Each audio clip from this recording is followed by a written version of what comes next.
This is NASCAR Coast to Coast, brought to you by Whelen and by Hercules Tires. Now, with a look at local, regional, and international NASCAR racing, here are Hannah Newhouse and Kyle Rickey. Welcome to NASCAR Coast to Coast here on the Motor Racing Network. It is Wednesday, April 17th, and I'm Hannah Newhouse here in our Concord, North Carolina location, joined by Kyle Rickey, as always, in the Killingly, Connecticut area. But I believe you're actually up at Stafford today, aren't you? Yeah, we're at the Stafford Motor Speedway getting set for the Spring Sizzler, just over a week away here at the famed Connecticut Half Mile. Now, I asked if we could move the studio outside today because the weather's so nice, but I know you guys put up a fight, so you're about as close to being outside as you can be. So I'm jealous. Correct. The weather is finally beautiful and cooperating here in North Carolina after almost flooding us last week. It's a beautiful day here. The only problem is there's about a 40-mile-per-hour constant wind outside right now. So if I disappear halfway through the show, we'll know that something happened with this tower here. So, but other than that, beautiful day here in Connecticut. Perfect. I'll take the wind over the pollen here. But that being said, one of NASCAR's international touring divisions kicked off this past weekend, the NASCAR Euro Series, and we saw two familiar stateside names that made the entry list, including Myatt, Snider, and Ruben Garcia Jr., and we're going to have them on a little bit later to talk about how this all came into play and how they ended up across the seas to start some racing. Cool to see names like that on the Euro entry list, though. Jacques Villeneuve, obviously so successful in IndyCar and Formula One, was a part of the race program as well. You mentioned Ruben Garcia Jr., who has now run in 3 different NASCAR touring series this year, including 2 internationally. He was in Europe this past weekend and did well. Myatt Snider's going to run full-time, going to get those frequent flyer miles. But some familiar names atop the leaderboard. When all was said and done, you had Ander Villarino sweeping the weekend, both on Saturday and Sunday. Both of the 18-lap races went to him, and he held off Steins Lojan in both of those events. Let's see, Allende, who a former series champion, had 2 top 5 finishes as well, finished 3rd and 4th. Lucas Lazier finished 4th on Saturday, and Nicola Rocco rounded out the top 5. Also, Loris Haseman had a good run on Sunday, getting a top 5 finish as well. So, yeah, a lot of different new names to the series, but some familiar faces when all was said and done when the checkered flag flew. Yeah, and that win for Ander Villarino was actually his 22nd Euro win, 6th at Valencia, which keeps him going as the most winning driver in NASCAR Euro. So cool to see him start the season off that way, but also in Elite 2, it was quite the interesting roundup as we saw 2 different drivers take both the feature wins. Yeah, Giorgio Maggi picked up the race win in Saturday's event. They ran shorter races. 15 laps was the distance. A very competitive race there. He went from 3rd to 1st in the final corner of the final lap because Myatt Snider made a move on Andre Castro for the lead. Well, they got together and they both went spinning to the outside wall, and that allowed Maggi to go by them and take the win. On Sunday, it was, Nicholas Ristino? How would you say that? Rizzitano is what I had, but Rizzitano took down the win over Andre Castro, who was battling for the win on Saturday, came up just short on Sunday to finish in the 2nd spot. 2 great races for Elite 2, 2 great races for Elite 1. It was fun to watch. If you got up early on Saturday and Sunday, you were able to watch live on the Euro NASCAR YouTube page and on fanschoice.tv.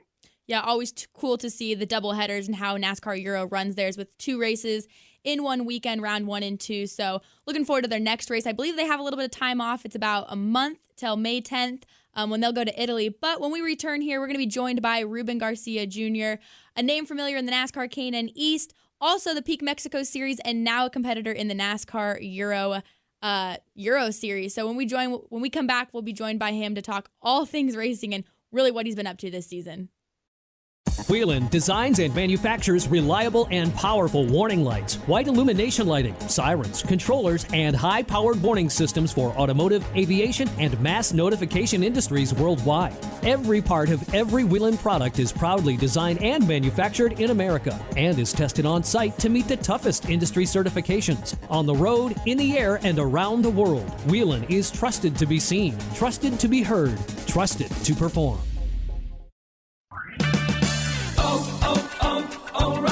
When you're looking for quality auto parts, shop O'Reilly Auto Parts. With thousands of parts and accessories in stock and online, you're sure to find what you need with quick in-store delivery for those hard-to-find parts and accessories. Shop your local O'Reilly Auto Parts store or O'ReillyAuto.com. Better parts, better prices every day.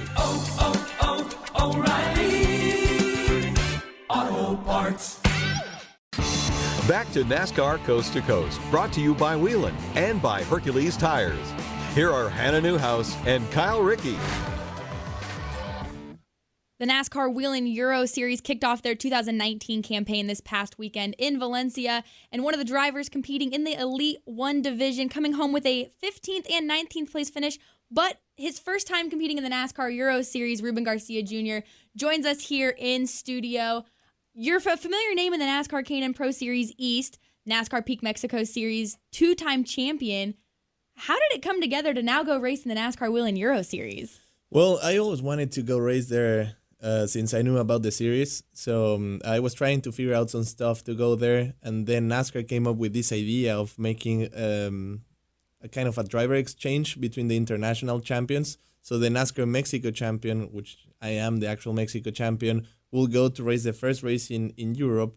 Probably me and some European driver I think it will be the 2018 champion, Alon, will go to race in Canada. And then they both, in 2019 Canadian and European champion, will go race our season finale in Mexico in December. So the program is finally coming together. I was the first one to get the benefit out of it with this race at Valencia and get my first try in the NASCAR Euro Series. Finished 15th in race number 1 on Saturday. Again, driving, I believe, for Alex Claffey Motorsports. Race number 2 finished, 19th, I believe, 18th on the final grid. Shed a lot of body work, though, a lot of contact that opening couple of laps of race number 2. Kind of, take us through your weekend. What did you learn in race number 1 that you are going to hope to apply to race number 2 before that contact early in the race? Yeah, I actually was expecting for a way better performance in that second race, but they couldn't stop crashing. I guess the races are so short that they really think they have to go all in since the very beginning to get as many spots as they want, because if you fall back or you save tires, there's not enough time to drive those spots back and even maybe get some more.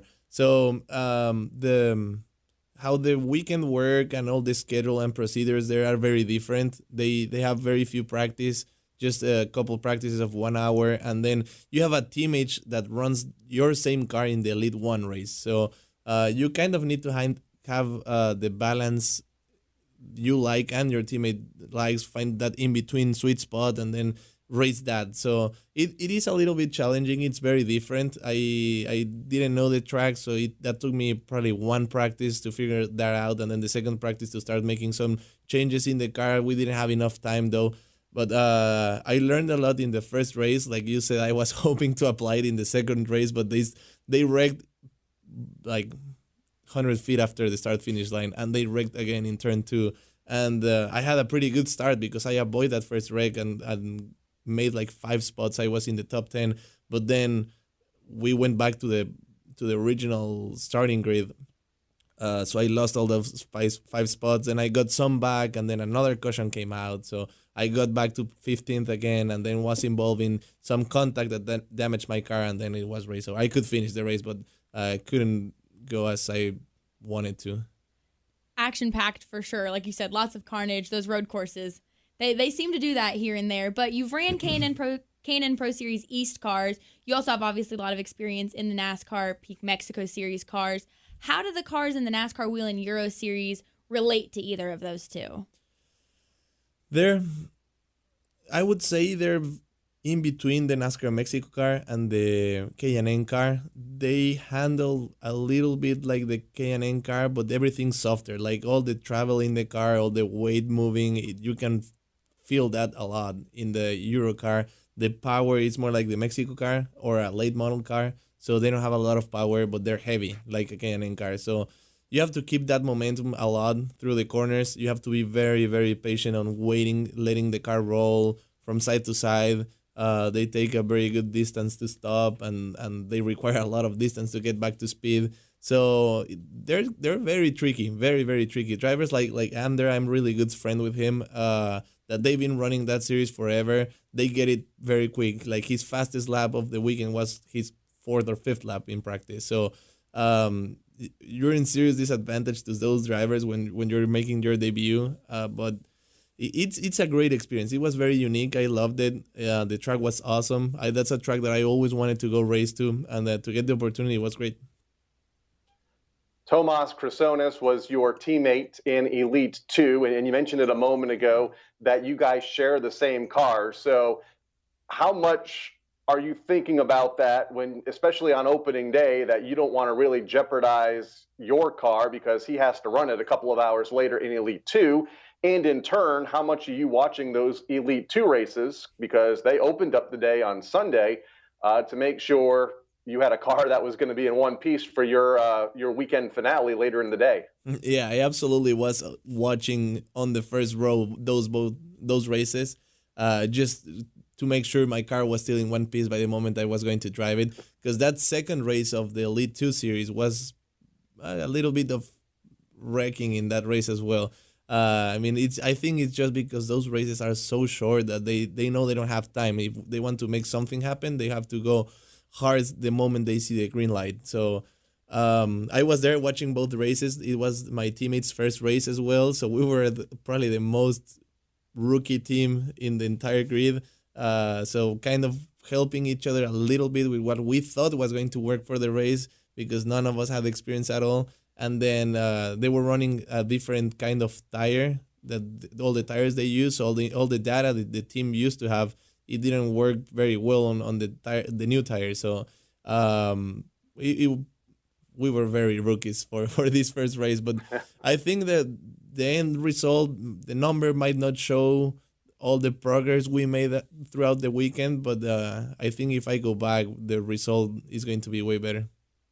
I'm not sure how I would feel about handing my car over to someone and going, okay, now you go race and then I'm going to race it again after you. I would be on edge the entire time. So that's what a crazy concept, but also makes for some really interesting weekends. Now, you opened the season up with a win actually in the Peak Mexico Series as the defending champion. You're also running full-time in the K&N Pro Series East for Rev Racing. Once again, your fourth year with them.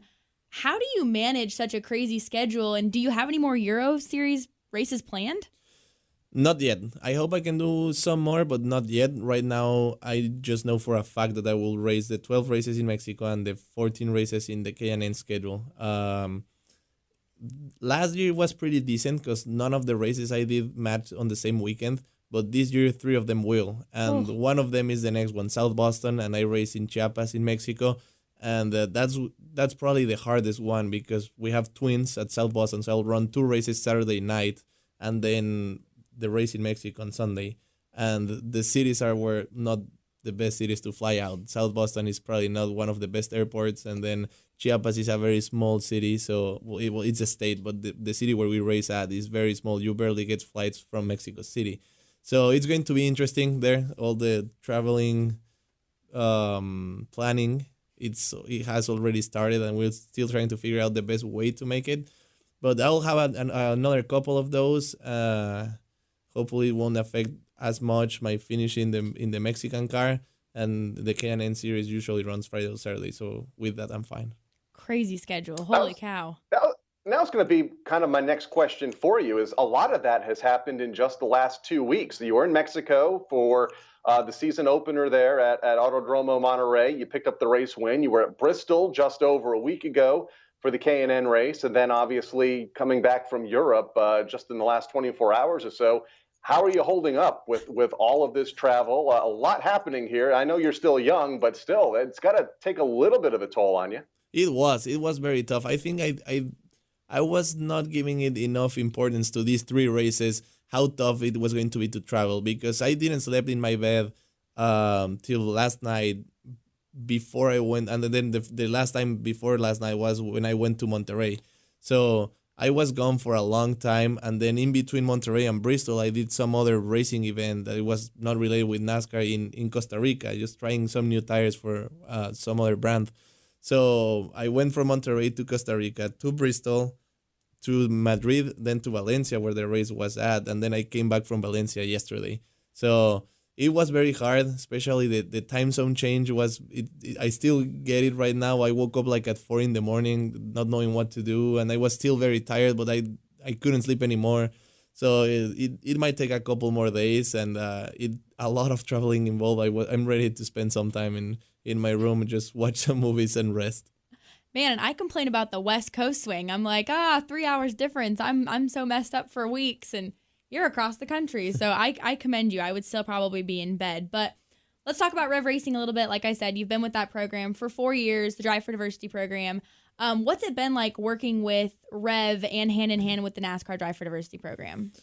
It's a great program. I always say without that program, I wouldn't even be thinking of sitting right now in this chair and talking to you, because they give me the opportunity to first of all, start racing in the United States, move out of my country and show myself here that it's where you want to be if you want to move up into NASCAR. So they given me that opportunity for the last 4 years. So the program has made a big change in my career and my life outside racing.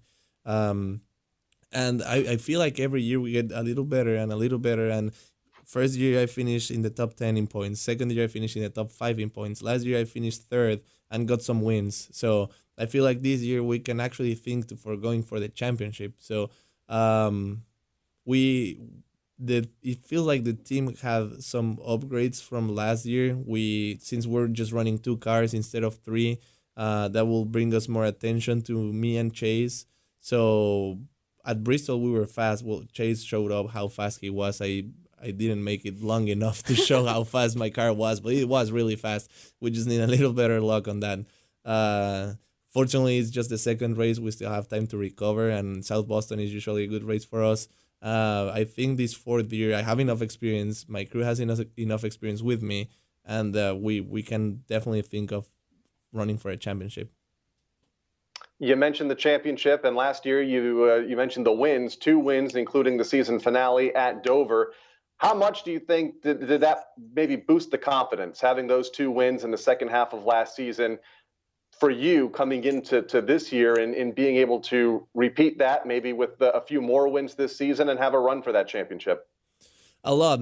That first win is the hardest one to get. I was chasing that win for the last 2 years before that, and it looked like it was sometimes very close, but sometimes it was so far away because we were running good but not good enough to win. And then there were very tough weekends where we were not even close, so it felt close but still very far away. And once you get that one, all the rest starts to become better, and the team has more confidence in you. I have more confidence in myself. I know exactly what I need to feel in my car in order to be fast enough to be contending for the win.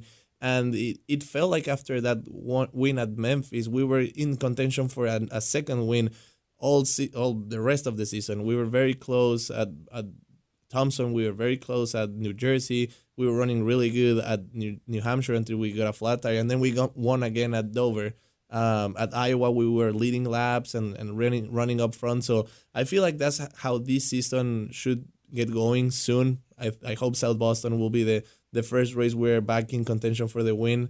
And with that, I think all the momentum we built from last year will get in play, and we'll start running good as we were last year. That win at Dover really cool too, after the rain and everything that had happened and how they lined up. It was no practice, no qualifying, right? And then we went green. Practice. It was one practice. Yeah. We went green at like 8 o'clock in the morning. Oh my goodness. It was just crazy, but super cool to see those wins. Now, out of curiosity, we've seen, obvious success in the Drive for Diversity program, Red Racing. We've seen, Bubba Wallace come through there and Daniel Suarez. Do you keep in touch with him at all? I know he's at a lot of the races that we're at, and I've seen him, kind of meandering around those pits. Yes, we do talk a lot. Last year, at the end of the year, he was very busy trying to figure out all his future plans.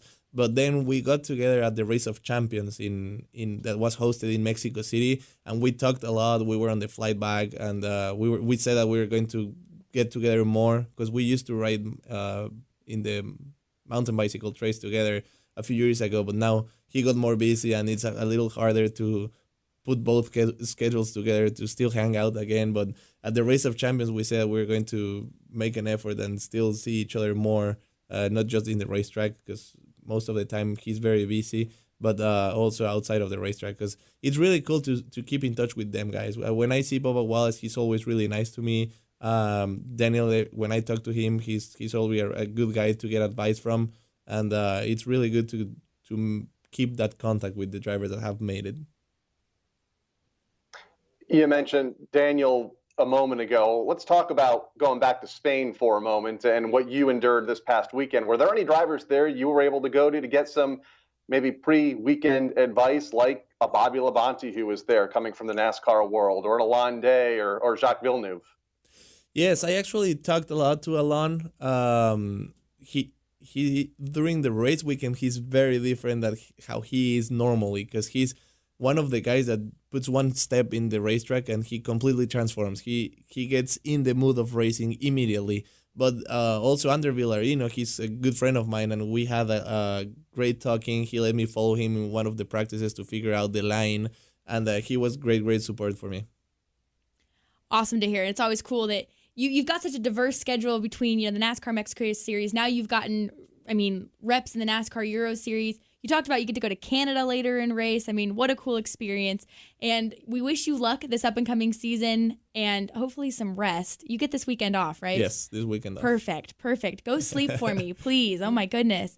Well, we're joined here again by Ruben Garcia Jr., driver of the NASCAR Peak Mexico Series and K&N Pro Series East. Thank you so much for joining us, and best of luck the rest of the season. Thank you. Thank you very much, Hannah and Ricky. It was always nice talking to you too. Perfect. Well, when we return, we'll have another driver who was in the NASCAR Euro Series field this past weekend, but also a familiar name in the NASCAR Gander Outdoor Truck Series, Myatt Snider, when we return here on NASCAR Coast to Coast.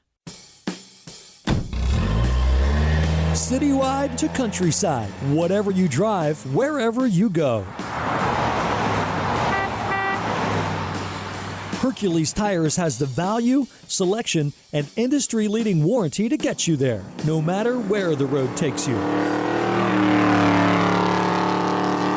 To learn more, visit HerculesTire.com. Hercules Tires, ride on our strength.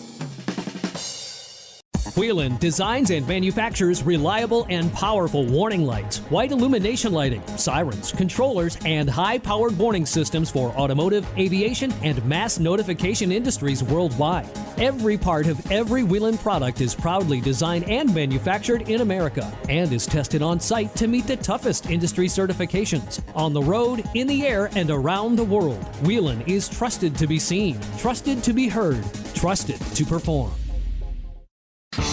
Back to NASCAR Coast to Coast, brought to you by Whelen and by Hercules Tires. Here are Hannah Newhouse and Kyle Rickey. Another driver with a crazy schedule, including some international travel this season, Myatt Snider. Thanks for coming in. We know you've got quite the schedule going on. You've got a part-time NASCAR Gander Outdoor Truck Series schedule, late model stock racing, and recently announced NASCAR Euro Whelen Series as well. And you guys kicked off the season this past weekend in Valencia. How did that all come about for you? Well, it actually came about because of the whole part-time thing with the truck series. So I wanted to stay in the car, stay driving, and when you have the opportunity to go over Europe, you absolutely say why not. So it's been an absolute blast. The team I'm working with is amazing. They're super sharp and professional, and yeah, I've just enjoyed this so much so far. So I can't wait to see what the rest of the season's going to look like. Racing in Elite 2 for Racing Engineering, a good sixth-place finish on Sunday, but I want to talk about on Saturday as I was watching on the Euro NASCAR YouTube page and fanschoice.tv, an incredible finish that I know you were hoping it would go a little bit differently than it did, but you led the opening laps of that race after starting on the pole and went for the lead in the final corner of the final lap, and contact was made. I'll let you tell the story from there. Well, I was kind of watching this guy, and actually, funny enough, it's the only other American in the field. So, of course, I had to take out my own country doing that. So, but I was noticing him. I was trying to watch exactly what he was doing, and every time into the last turn, he was braking like way early. Like I'm talking like 3 car lengths, and that gave him a pretty good run off the corner. But I knew that whole time, him doing that was just going to give me an opportunity. And he did the exact same thing on the last lap. He left the door wide open. So I'm thinking, all right, I'm going for it. And I went inside, didn't lock up the brakes or anything. And I made the corner by just before center. And I thought, okay, I got it.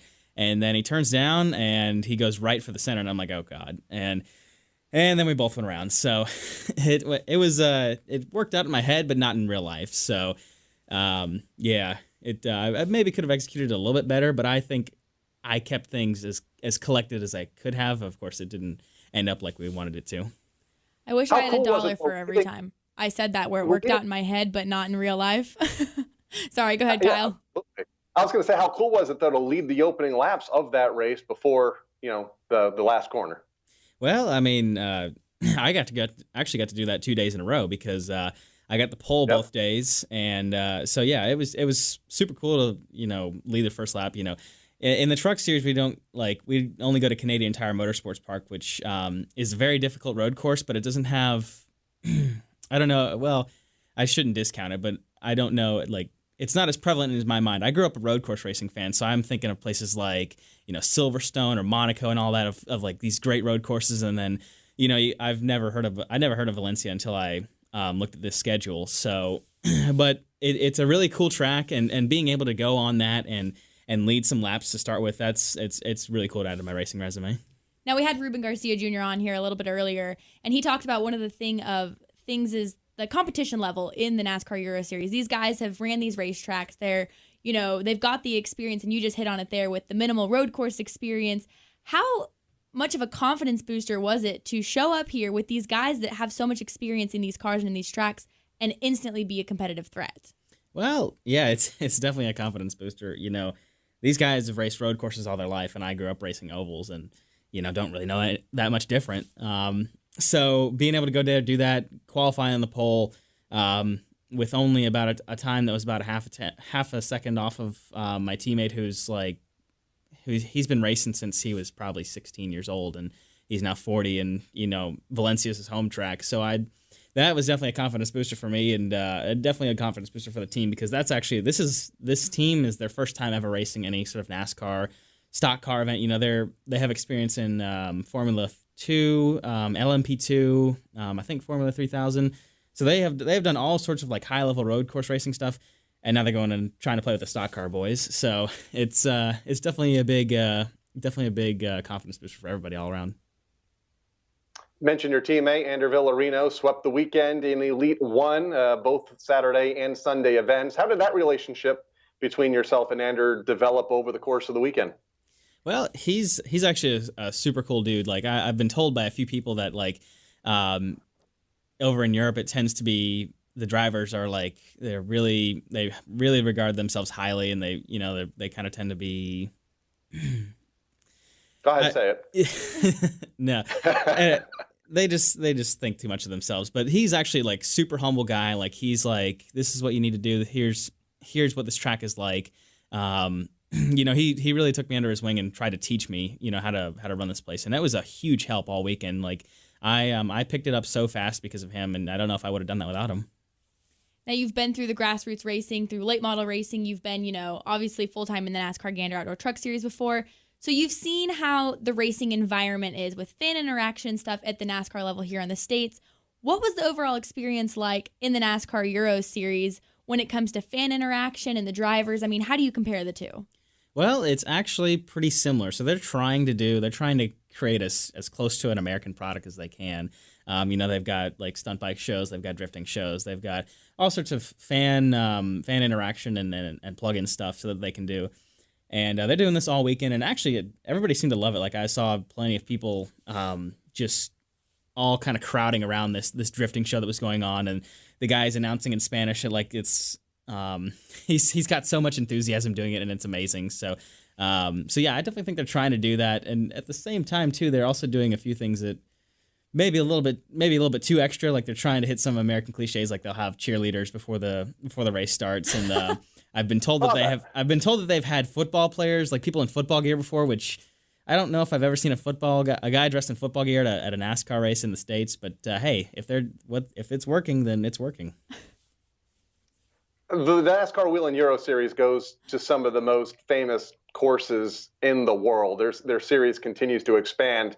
Seems like every year. What are you looking forward to the most this year as now a full-timer in that series? Is there one track that you've got circled on your calendar that you're really looking forward to having the opportunity to race on? Well, I can't, as a NASCAR guy, I can't not say Ben, right? Because that's an oval. So, right. And it's a progressively banked oval, so you run the top. So it's going to be a lot of fun. that's what I'm looking forward to. Hockenheim is one of them, of course, because it's an F1 track, and Brands Hatch I've heard a lot about. So, yeah, there's definitely some good schedule, or definitely some good racetracks on the schedule, and I'm looking forward to a lot of them. Well, if you decide to pack a really big suitcase, let me know, because I also saw on your Instagram some of the food you were eating and that kind of stuff, and I could probably fit in a carry-on if I tried really hard. You see that? You're even getting bids to take me. They're asking you. Hey, look, let's start the bidding right now. It's Kyle versus Hannah, and let's start the bids at $200. I gotta make sure I cover the check bag fee. Yeah, check bag fee, exactly. I'm probably going to be over that 50-pound weight limit on your check bag fee. But again, busy schedule, full NASCAR Euro Tour. What does your NASCAR Gander Outdoor Truck Series and late model stock schedule look like this year? Well, we're still trying to figure out the truck stuff. Of course, I want to run as many races as I can, but I'm stuck with a part-time schedule this year. But luckily, it's with a good group like ThorSport Racing.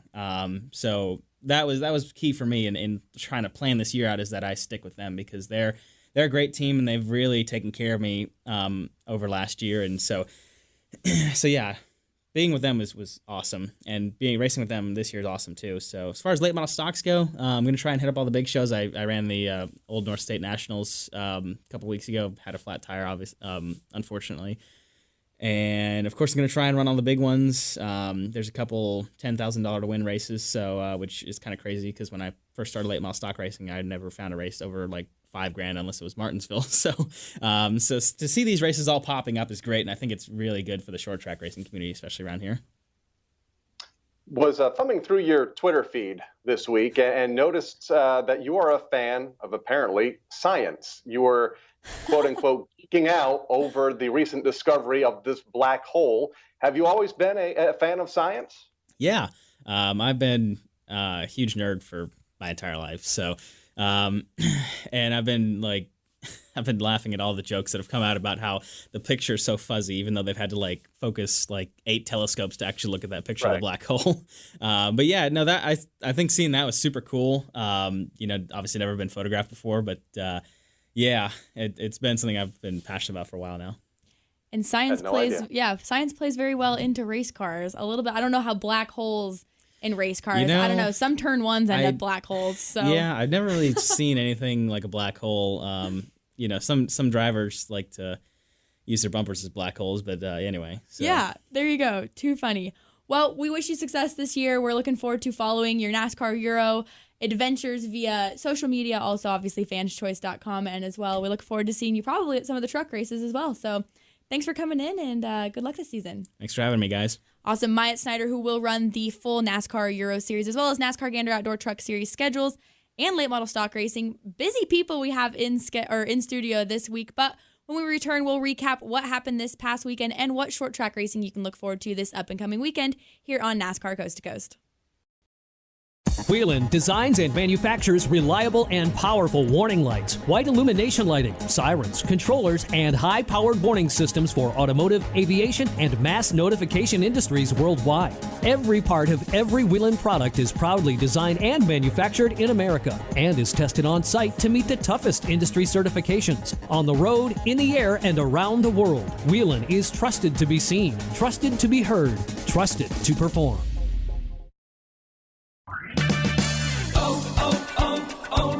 If your vehicle isn't stopping like it used to or makes squealing noises when you brake, shop the Spring Brake Deal Savings Event at O'Reilly Auto Parts. Right now, buy a set of Brake Best Select pads and a pair of rotors and get a $20 O'Reilly gift card by mail. Don't miss the Spring Brake Deals at O'Reilly Auto Parts. Better parts, better prices every day. Limit supply. See store for details.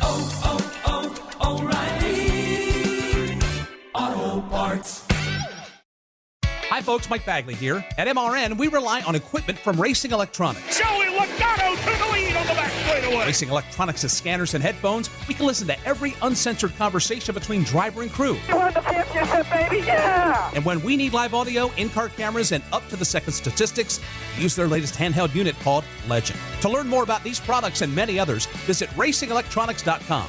Racing Electronics, the official two-way communication partner of MRN. Back to NASCAR Coast to Coast, brought to you by Whelen and by Hercules Tires. Here are Hannah Newhouse and Kyle Rickey. Short track racing in full swing all across the states, and a few lucky drivers found their way into victory lane at some of those short tracks. Yeah, there weren't many. Unfortunately, Mother Nature had a lot to say with the short track plans last weekend, but Langley Speedway in Virginia was in action. Philip Morris held off Josh Berry and Greg Edwards to claim the win in the Taylor Waste Services 200 last Thursday night. They're back in action this Saturday. Trevor Huddleston picked up right where he left off at the Irwindale Speedway, won the late model feature number 1 that is, over Ryan Vargas. Jace Jones finished third. Blaine Perkins held off Ryan Vargas to win race number 2 at Irwindale. They are back in action on May 11th for their next NASCAR Whelen All-American Series race night. All of NASCAR's regional and top series are actually off this up-and-coming weekend for Easter weekend, a nice little break early here in the season. The touring series are back in action, though, with Spring Sizzler there at Stafford, where you are, April 28th, and then K&N East back in action at South Boston on May 4th, but that doesn't keep us away from racetracks. I don't know about you, but I'll probably end up either at Bowman Gray this up-and-coming weekend or the Easter Bunny out at Hickory Motor Speedway. Yeah, Monster Energy NASCAR Cup Series driver Ryan Preece will be at Bowman Gray Stadium for the Hayes Jewelers 200. They kick off their season this weekend. Evergreen Speedways, they have a big race this weekend, the Easter Egg 100 versus the Easter Bunny. I think Easter's this weekend is what they're trying to tell us. Right. Colorado National Speedway also snowed out last weekend. They're back in action this weekend as well with super late models. Well, with short track racing happening this weekend, also this week on MRN is Procore Week at MRN, as while the short track racing is behind us on the NASCAR touring schedule, we get ready to go to Talladega next week with Procore. Always excited to hit Talladega, always lots of action there, but we'll do this all again next week at MRN. For producers Craig Moore and Jennifer Cochran, Kyle Rickey, I'm Hannah Newhouse. This is NASCAR MRN Coast to Coast. By Whelen and by Hercules Tires. NASCAR Coast to Coast can be found on MRN.com, Facebook, YouTube, or your favorite podcast provider. NASCAR Coast to Coast is a production of the Motor Racing Network. All rights reserved.